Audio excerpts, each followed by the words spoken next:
and you're always learning. And I think that's something very important as we progress in our careers.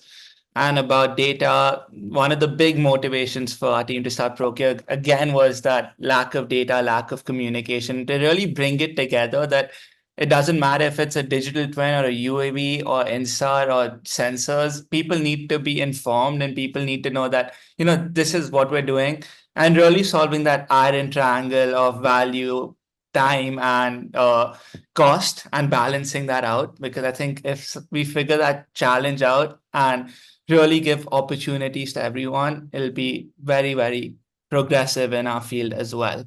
So my next question is that at GeoFem, you're doing INSAR monitoring as one of your major roles. And could you explain this technology to some people who are just hearing it as a buzzword, and like what it is, how it's helping projects, and how it can really add value? Sure.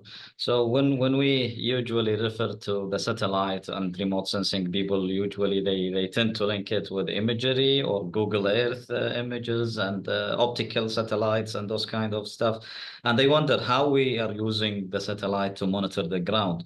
But to be honest, INSAR satellite remote sensing is one of I'm seeing the development and the technology or the construction field start to recognize its importance, but not yet fully appreciated. It has so many capabilities and applications and advantages that yet to be utilized in the construction sector and the construction engineering field.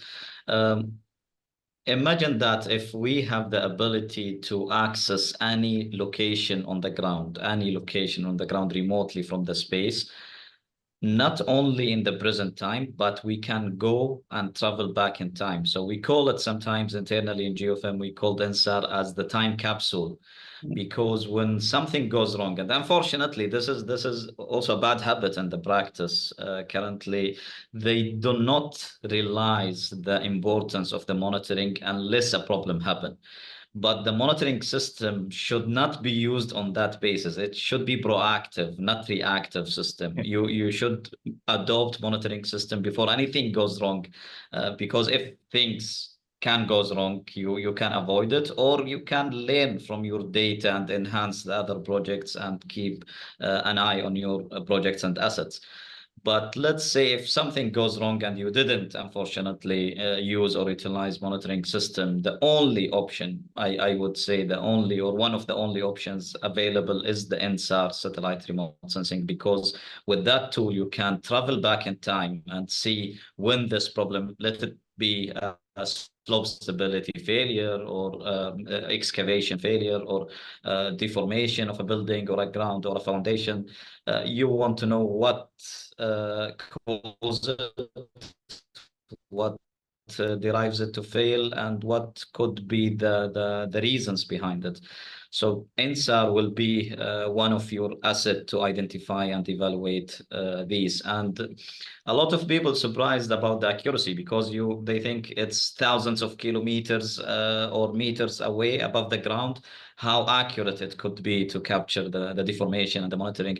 But the answer is quite shocking for the people outside this field. Its accuracy is usually between 1 to 4 millimeter in terms of deformation and movement accuracy, and the spatial accuracy it varies. As I don't want to go too technical into this. I don't want to bore the people, but in a nutshell, that the accuracy of INSAR satellite remote sensing is quite accurate, from 1 to 4 millimeter. It has been validated by national and international scale, because as you know, that many of the satellites that utilize INSAR is public satellites, available for everyone, available for free. The major or the most famous one is Sentinel-1, for example, from the European Space Agency. So anyone is free to use it, but how to use it, what skills you need to analyze and interpret and read the data out of it, this is the skills we are adopting in GeoFem. Yeah. I think that's a great explanation. And I think 3 points stood out to me. One is the importance of monitoring, whether it's through INSAR, sensors, total stations, or GNSS, because all these technologies are evolving. And with INSAR, you get millimeter level accuracy. With GNSS, you get that as well.